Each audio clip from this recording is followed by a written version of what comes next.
Welcome to ஆத்மா. ஆட்டோக்காரனை தொடர்ந்து பலியாக போவது அந்த முகம் தெரியாத நபரா என்று நாம் நினைத்துக் கொண்டிருக்கையில் கட்டிட மேஸ்திரி தன்னைத்தானே தூக்கிலிட்டுக் கொண்டு தற்கொலை செய்து கொள்கிறார். ஆனால் அந்த தற்கொலைக்கான எந்த தடயமும் அங்கு இல்லை. அங்கு இருப்பது சிறுமி சுஜியும் அவளது மர்ம புன்னகை மட்டும்தான். கட்டிட மேஸ்திரி தன்னைத்தானே தற்கொலை செய்து கொண்டு மாண்டு விட்டாரா, அல்லது மஞ்சரி ஆத்மாவின் பழிவாங்கும் நடவடிக்கையா? தொடர்ந்து பலியாவதற்கான பாவ காரியங்கள் தான் என்ன? அத்தனை கேள்விகளுக்கும் பதில் மஞ்சரி ஆத்மாவிடம் மட்டுமே உள்ளது. வாருங்கள் ஆத்மா.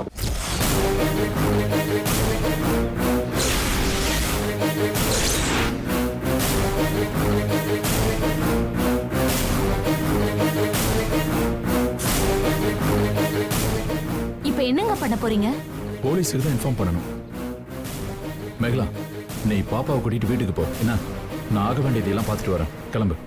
முதலா பாடியை பார்த்தது யாருன்னு போலீஸ்காரங்க கேட்பாங்கங்க.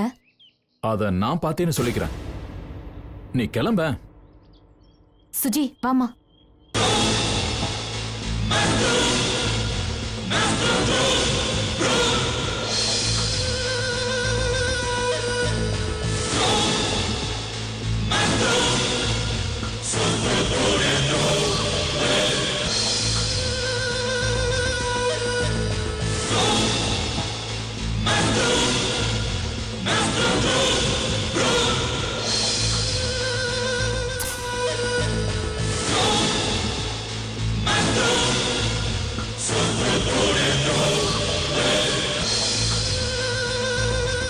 சார், கீழே ஆளுங்க இருக்காங்க. யாரையா கூட்டு வந்து பாடி இறக்கிடலாமா? இல்ல, நாம எதுவும் பண்ண வேண்டாம். நான் போலீஸுக்கு ஃபோன் பண்றேன்.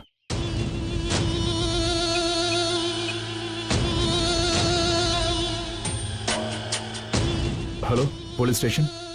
சொல்லுங்க சார், இங்க ஒரு அசம்பாவிதம் நடந்துருச்சு. என்ன நடந்துச்சு? மேஸ்திரி தூக்குல தொங்கிட்டாரு. எப்போ? இப்ப ஜஸ்ட் ஒரு 10 மினிட்ஸ்க்கு முன்னாடி. என்ன மோட்டிவ்? இல்ல, தெரியல சார். யாரும் சொல்லல? இல்ல சார், யாரும் டெஸ்ட் பண்ணல. நீங்க ஸ்பாட்ல தானே இருக்கீங்க? ஆமா சார், நான் ஸ்பாட்ல இருக்கேன். நீங்க பில்டர்ஸா? ஆமா சார், பில்டர்ஸ்ல இருந்து பேசுறோம். காரணம் தெரியுமா? இல்ல சார், எதுவும் தெரியாது. ஒரு 15 மினிட் இருக்கும் சார். மீடியாக்கு தெரியுமா? இல்ல சார், யாருக்கும் தெரியாது. நீங்க அங்க தானே இருக்கீங்க? இல்ல சார், நான் இங்க தான் இருக்கேன். நீங்க யாரு? நான் சைட் இன்ஜினியர் பேசுறேன். நான் ஒரு 10 நிமிஷத்துல வரோம். ஓகே சார், வாங்க சார், வாங்க சார், ப்ளீஸ்.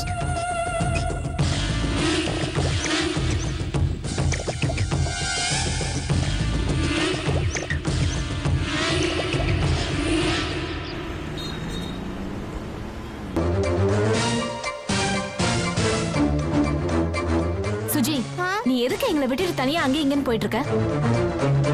எங்களோடவே இருக்க வேண்டியது தானே? ஒரு பூனைக்குட்டி படிக்கட்டு மேல ஏறுச்சு மம்மி. அத பிடிக்கலாம் தான் போனேன். பூனைக்குட்டியை பிடிச்சா கடிக்காதா? குட்டி பூனை மம்மி, அது கடிக்காது. அப்புறம் அந்த பூனைக்குட்டி என்னாச்சு? மேல மேல போயிடுச்சு மம்மி. அந்த மேஸ்திரி அங்கிள் கயித்துல தொங்கத பார்த்ததும் பயந்துட்டேன். இனிமே இந்த மாதிரி இடத்துக்கெல்லாம் உன்னை கூட்டிட்டு வரவும் கூடாது, தனியா விடவும் கூடாது. ச்சே. இனிமே உன்னை எங்கேயும் கூட்டிட்டு போக மாட்டேன். வீட்லயே இரு, அது போதும். என்ன பாக்குற? எனக்கு பசிக்குது மம்மி. டிரைவர், ஏதாவது கடை பக்கமா பார்த்து நிப்பாட்டுங்க. நானும் உன் கூட வரேன் மம்மி. வேணாம், நீ கார்லயே உட்காந்துட்டு இருந்தா போதும்.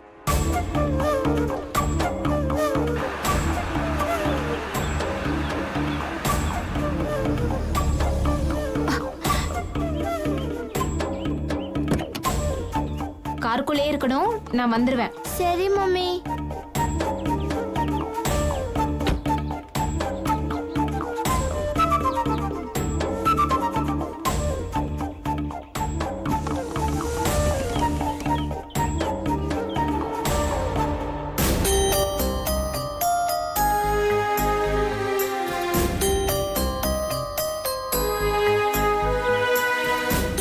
அப்பா, அம்மா,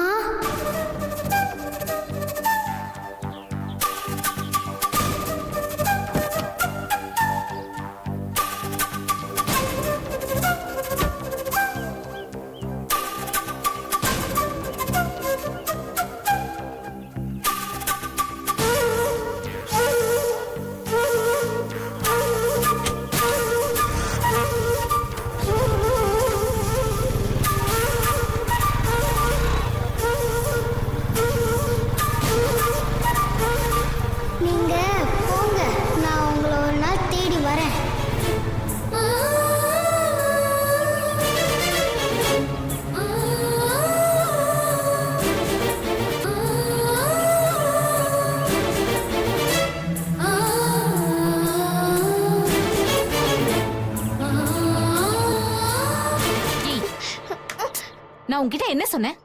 கார்ல உட்கார்ந்துட்டு இருந்தான்னு சொன்னேன். இங்க என்ன பண்ணிட்டு இருக்க? ஒரு இடத்துல அடங்கி இருக்க மாட்டேன்.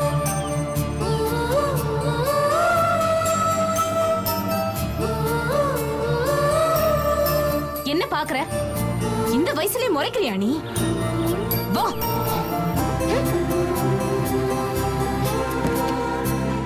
ஏறு. கொஞ்ச நேரம் அமைதியா உட்கார்றது கிடையாது ஒரு இடத்துல. வர வர உன்னோட பிஹேவியரே மாறி போச்சு.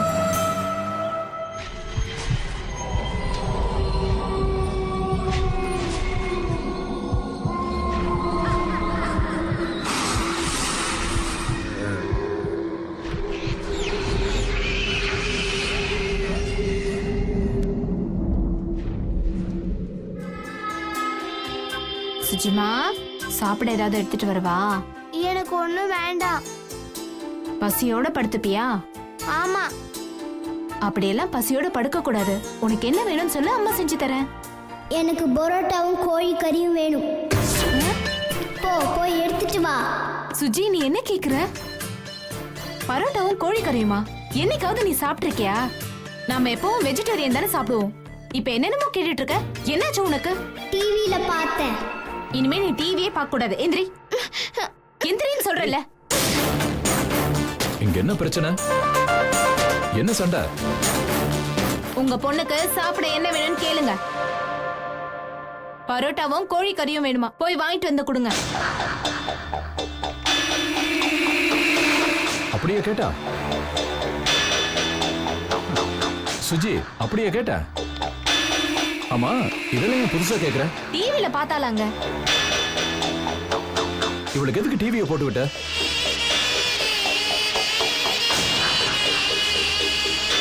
என்ன முறைக்கிறியா? புதுசா கத்துக்கிட்டியா என்ன? அப்படியே இங்க அடிக்காதீங்க. அவளுக்கு என்னங்க தெரியும்? எதுக்கு அடிக்க போறீங்க? அப்பா அம்மாங்கிற மரியாதை கொஞ்சம் கூட இல்ல. அதே மாதிரி முன்ன மாதிரி நம்ம கிட்ட பாசமாவும் இல்ல. இவளோட பேச்சும் நடவடிக்கை எதுவும் சரியில்லை. இப்ப நான் இருக்கிற பிரச்சனையில இவளை எங்க பாத்துக்கிறது? இவளை விடுங்க. அந்த மேஸ்திரி சாவு விஷயமா என்ன பண்ணீங்க? போலீஸ்ல ஒப்படைச்சிட்டேன். போஸ்ட்மார்ட்டம் அது இதுன்னு தலைவலி ஒவ்வொன்னா வருது.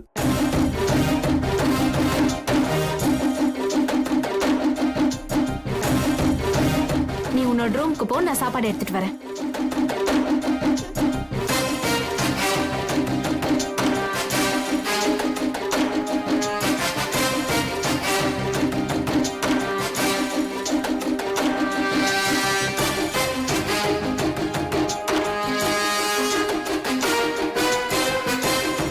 சுஜித்ராவை கொஞ்சம் கேர் எடுத்து பாத்துக்கணுங்க. அவ அவளாவே இல்ல. அவளை உன்னை விட பாத்துக்க வேற யாரு இருக்கா? வளர வளர சரியாயிடுவா. சரி, சாப்பாடு எடுத்து வை, ட்ரெஸ் சேஞ்ச் பண்ணிட்டு வரேன்.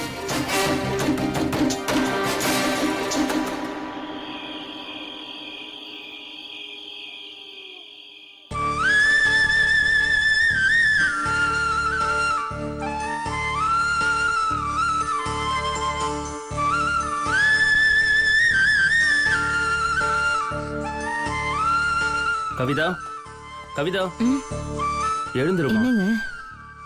டிஃபன் வாங்கிட்டு வந்திருக்கேன், சாப்பிடுமா. எனக்கு பசிக்கலங்க. இங்க பாரு, துக்கம் எனக்குன்னு தான் இருக்கு. அதுக்காக பட்னி கிடந்து சாப்பிடுமா. இப்ப சாப்பிட போறியா இல்லையா? போலீஸ் ஸ்டேஷன் போனீங்களா? போனேன். என்னங்க சொன்னாங்க? சரியா தகவல் எதுவும் கிடைக்கல. என் குழந்தை போனது தானா? இனிமே வருவாளா? அம்மா, அப்பா, அப்பா வந்திருக்கேன்.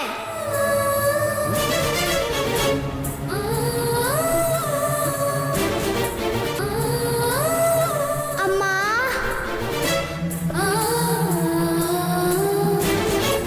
என்னங்க, அம்மானு குழந்தை கூப்பிடுற சத்தம் உங்களுக்கு கேட்டுச்சா?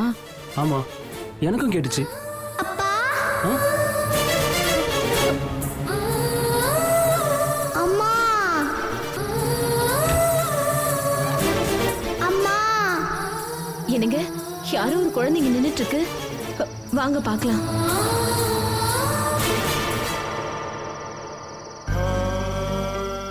யாரு மணி? எதுக்கு இங்க வந்து நின்னுட்டு இருக்க? அம்மா எனக்கு தெரியலையா? எனக்கு தெரியலம்மா. நான் தாம்மா உங்க பப்பா.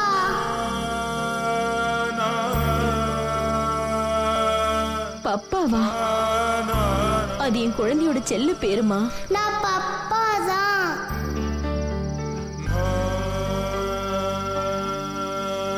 என்னங்க, இந்த குழந்தை யாருன்னே தெரியல, பப்பான்னு சொல்லுதே. அம்மா என்ன தூக்குறீங்களா? அம்மா என்னம்மா பார்த்துக்கிட்டே இருக்கீங்க? தூக்குங்கம்மா. அப்பா எப்பயும் முத்தம் கேட்டுக்கிட்டே இருப்பீங்கல்ல, இப்ப கொடுக்கவா?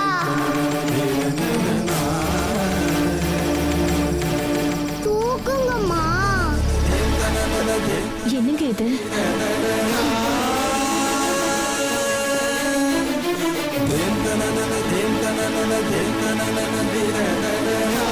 ஏய், இந்த நேரத்துல இங்க என்ன பண்ணிட்டு இருக்க? ஆமா, நீங்க எல்லாம் யாரு? என் குழந்தைகிட்ட என்ன பேசிட்டு இருக்கீங்க? சார், இந்த வயசுல எங்க குழந்தை உங்களுக்கு காணாம போயிடுச்சு சார். அந்த வேதனையில இருக்கும் சார். திடீர்னு இந்த குழந்தை இங்க வந்து அம்மா அம்மான்னு கூப்பிட்டுச்சு சார். அதாங்க என்ன ஏதுன்னு விசாரிச்சுட்டு இருக்கோம். இது உங்க குழந்தையா சார்? ஆமா, கொஞ்சம் மென்டலி அப்செட் ஆயிருக்கா. ஐயோ, இப்படிதான் திடீர்னு எங்கேயாவது போயிடுறா. அதான் தேடி வந்தேன். சார், குழந்தைய நல்லா பார்த்துங்க சார். யாராவது தூக்கிட்டு போயிட்டா திரும்ப கிடைக்காது சார். போகலாம்.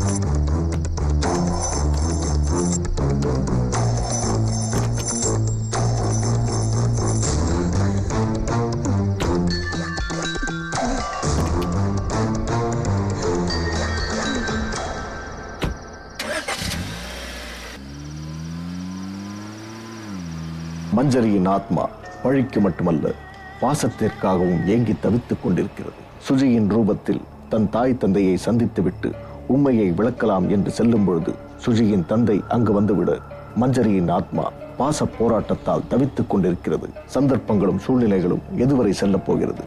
சிறுமி சுஜியின் குணாதிசயங்களும் நடவடிக்கைகளும் மஞ்சரியின் ஆத்மாவால் மாறுபட்டு விடுகிறது. சுஜி அவளின் பெற்றோர்களின் கோபத்திற்கு ஆளாகிறாள். அவளை எப்படி சமாளிப்பது என்று பெற்றோர்கள் விழி பிதுங்கிக் கொண்டிருக்கிறார்கள். வீட்டை விட்டு வெளியேறி யாருக்கும் தெரியாமல் மஞ்சரியின் ஆத்மா சுஜியை தன் வீட்டிற்கு அழைத்து வர, இதனால் சுஜியின் வீட்டில் இதன் எதிர்வினை எப்படி இருக்கப் போகிறது? வாருங்கள் பார்க்கலாம்.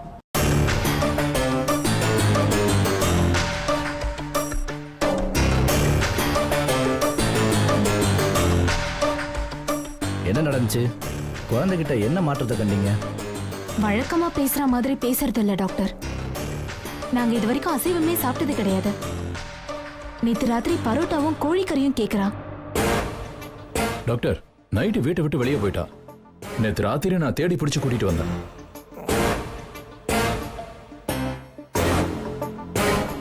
ஏதாவது கேட்டா முறைச்சு பாக்குறா டாக்டர். இவன் நார்மலா இல்ல டாக்டர், ஏதோ பாதிச்சிருக்குன்னு நினைக்கிறேன்.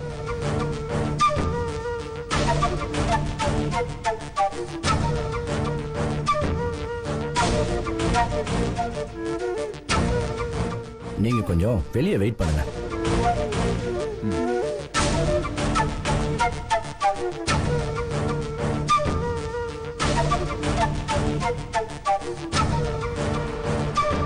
நீ யாரு? உன்னை பத்தி எனக்கு நல்லா தெரியும். என்ன தெரியும்? நீ உங்க அப்பாவை ஏமாத்தலாம், உங்க அம்மாவையும் ஏமாத்தலாம், என்ன ஏமாத்த முடியாது. உன் பேர் என்ன? என்னை பத்தி தான் எல்லாம் தெரியும்ல. என் பேர் என்னன்னு தெரியாதா? என் பேரை நீங்களே சொல்லுங்க. உன்னோட பேர் எனக்கு தெரியும். என்கிட்ட பேசிட்டு இருக்கியே, நீ யாரு? ராத்திரி நேரத்துல வெளியே எதுக்காக போற? அது ஏன் இஷ்டம். உனக்கு சரியான ஆளு நான் இல்ல. உன்னை அனுப்ப வேண்டிய இடம் வேற இடம். உன்னை அனுப்ப வேண்டிய இடத்துக்கு அனுப்புறேன். இதோ வரேன் இரு.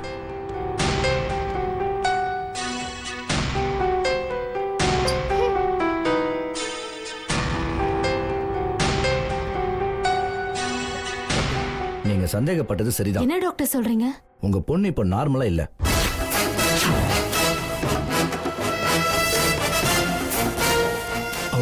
அவளுக்கு என்னாச்சு?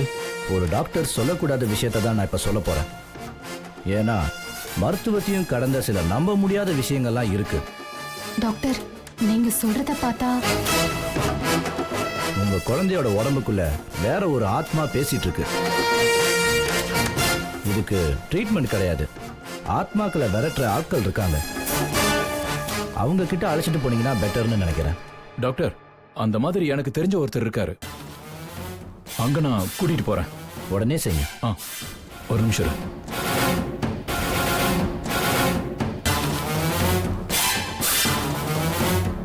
தேங்க்ஸ் டாக்டர், நாங்க கிளம்புறோம். போயிட்டு வாங்க. சரி, வாங்க போலாம்.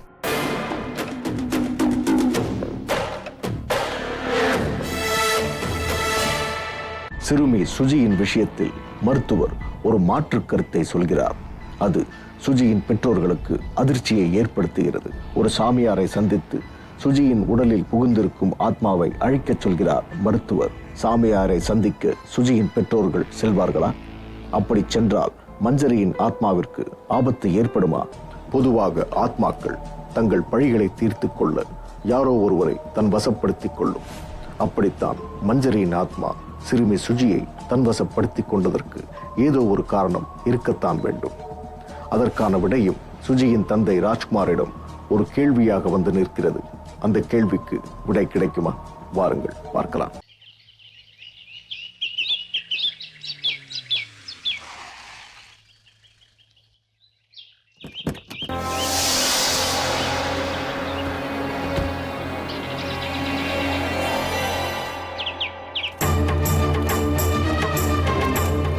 சாத்தானே, இறங்கு இறங்கு இறங்கி வா. சாத்தானே, எனக்கே பயப்படுற? வா இங்க, வந்து இங்க உன் விளையாட்ட காமி. வாங்க ஐயா, சாமி மேகானந்தாவை பார்க்க வந்தோம். சாமி இன்னைக்கு வெளியூர் போயிருக்காரு. எப்போ வருவாரு? இன்னைக்கு வந்துருவாரு. ஆனா எத்தனை மணிக்கு வருவாருன்னு தான் தெரியல. என்ன விஷயம் சொல்லுங்க. இல்ல, குழந்தை நார்மலா இல்ல, சாமி கிட்ட காட்டலான்னு வந்தோம். குழந்தைய எதிரில் உட்கார வைங்க. உட்கார். நீங்க கொஞ்சம் வெளியே இருங்க. குழந்தைகிட்ட நான் கொஞ்சம் தனியா பேசணும். ம், சரிங்க ஐயா. வா.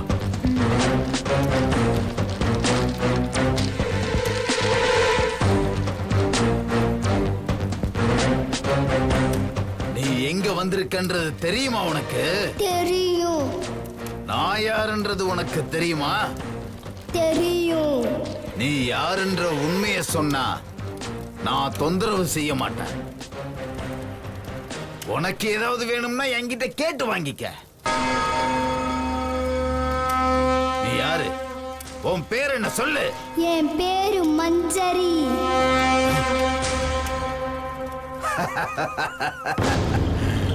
அப்படி வா வழிக்கு. உனக்கு என்ன வேணும்? உன்னோட உசுரு தருவியா? உன்னோட உசுர தருவியா? என் உசுரு உனக்கு எதுக்கு? என் உசுரை எடுத்தீங்கல்லடா, ஓ உசுர தரக்கூடாதா?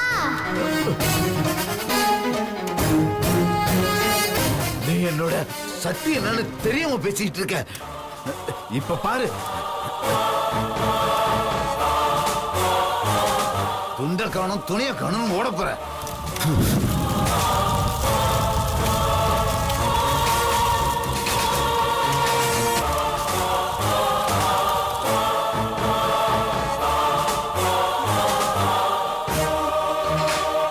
என்னங்க, உள்ள இருந்து புகை வந்துட்டு இருக்கு.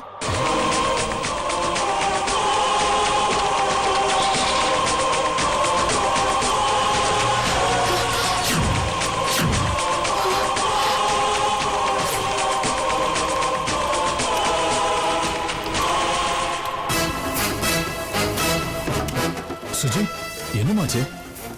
என்ன நடந்தது? தெரியல டாடி, திடீர்னு புகை வந்துச்சு. நான் அப்படியே கண்ணை மூடிக்கிட்டேன். சாமியாரையே கொலை பண்ணிட்டு எதுவும் தெரியாத மாதிரி நடிக்கிறா. இப்ப என்ன பண்றது?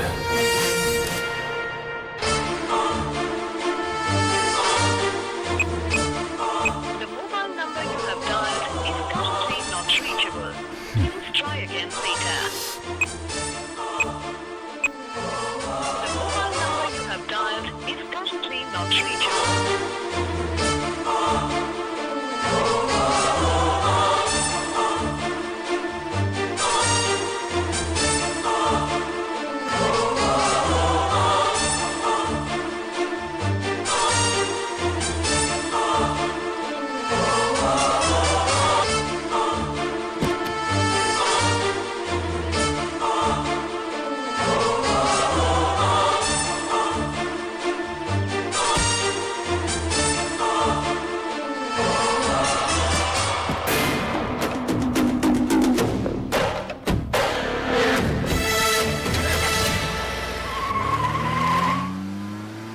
மஞ்சரியின் ஆத்மாவை மிரட்டி அடக்கும் முயற்சியில் சாமியார் பலியாகி விடுவது சிறுமி சுஜியின் பெற்றோர்கள், குறிப்பாக அவளது தந்தை ராஜ்குமாருக்கு ஒரு பேரதிர்ச்சியை ஏற்படுத்துகிறது.